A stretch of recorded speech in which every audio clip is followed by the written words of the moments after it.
তোমার ছোট তুমি বুঝাইবা তুমি বুঝো না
আমরা জ্ঞানের দিকে যদি জায়গা তাহলে আমরা মানে ব্যবসা তো হইতোই না। আমরা মাঠে মাঠে আমাদের ছেলে মেয়ের পড়াশোনা খাওয়া খাইতো নর্মালি ব্যবসা না।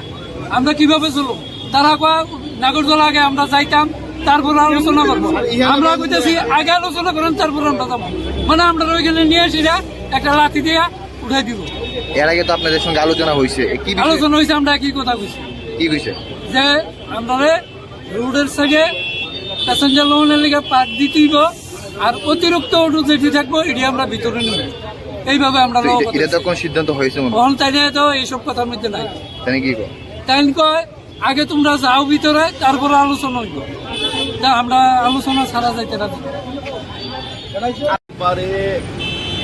বাজার বলুন আর অন্য বলুন আর অন্য যারা নদী পার্কে দখল করে দীর্ঘদিন কাজ চালাচ্ছেন বা তাদের ব্যবসা কিংবা বাসস্থান করে ফেলেছেন, এগুলো করে যেতে হবে।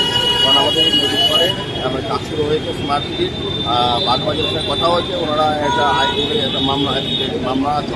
আমরা এই মামলা অপেক্ষা করছি। মাননীয় আদালত দিয়ে নির্দেশ দিয়ে কাজ করবো। আমরা তো অনুরোধ করছি ওদের বিভিন্ন জায়গার ব্যবস্থা করে দিয়েছি, আইনের নির্দেশ অনুযায়ী ওরা যেতে চাইছেন না।